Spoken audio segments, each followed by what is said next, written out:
Thank you for joining me for episode 12 of Soapbox Daily. Today, we're going to revisit, of course, what we were going to talk about. I believe it was last Friday, but we changed that show. Today, we're going to be talking about why do you think the gas prices went crazy? Let's just start out with, of course, how was your integrity today? I question the integrity, of course, of all the people that work at the oil companies and, of course, the presidents and fat cats and everything else that, are lining their pockets. But hey, how is your integrity? Forget about their integrity. Also, please check out getoffmysoapbox.com because our Get Off My Soapbox podcast will be airing first episode this Wednesday, August 3rd. Check it out. Okay, so let's get on with today.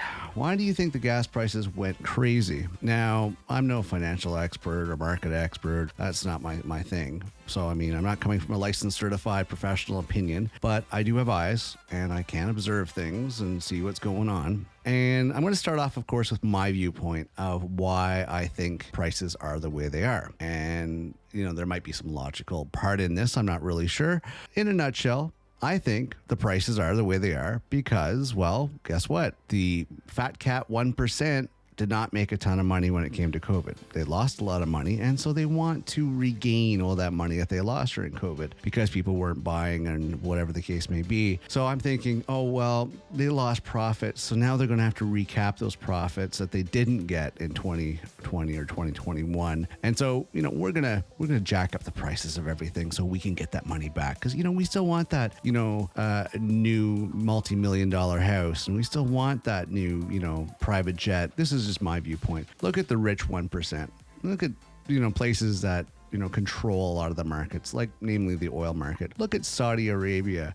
Look at some of those Middle Eastern countries that are basically the center point, of course, where the oil comes from. You can start pointing fingers at them because they're sitting pretty with lots of money in the bank. So let's move forward, of course, with some actual facts and figures. And I will put this information, my research and everything else where I got this from. But I just looked at a few articles when I was looking up information with this particular topic. Record profits. Oil companies profit majorly. The largest oil and gas producers made close to $100 billion in the first quarter of 2022 in profits. Okay. Consumers are facing high fuel prices, not just at the pump, because the soaring prices are being baked into delivery costs, which are driving up the cost of everything from apples to toilet paper. If it was just gas, that'd be one thing, but gas is with everything else. This is why we have to move away from fossil fuels. This is why we have to move away from the world pollutants for a lot of reasons, but move away from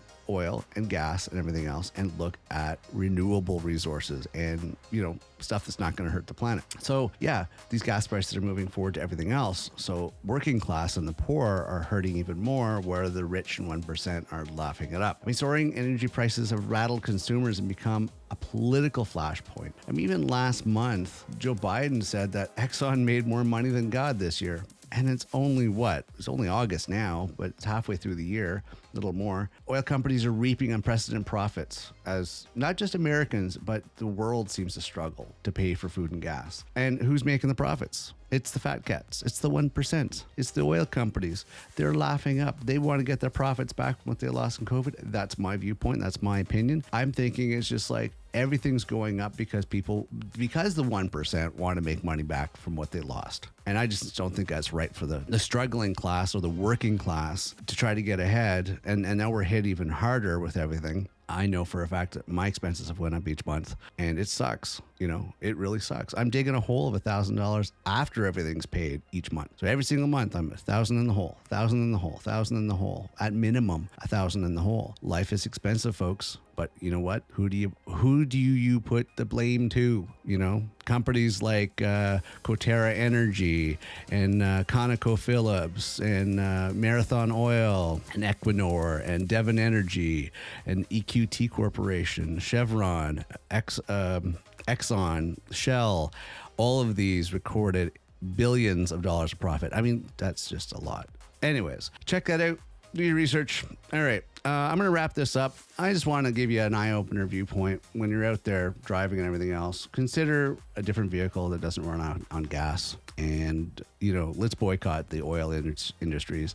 Let's tell these 1% that we don't care for their, fossil fuels and killing the planet and making our lives difficult as we're trying to get by each day and put food on our table and roofs over our heads for our families. Keep that in consideration. All right, I'm going to wrap this up. Please check out getoffmysoapbox.com for information on this podcast. And of course, our new podcast coming out August 3rd. August 3rd this week is our first Get Off My Soapbox podcast. Long format. Check it out. Other than that, I am your host, Matt Morgan. It's been a pleasure as always, and I will see you tomorrow.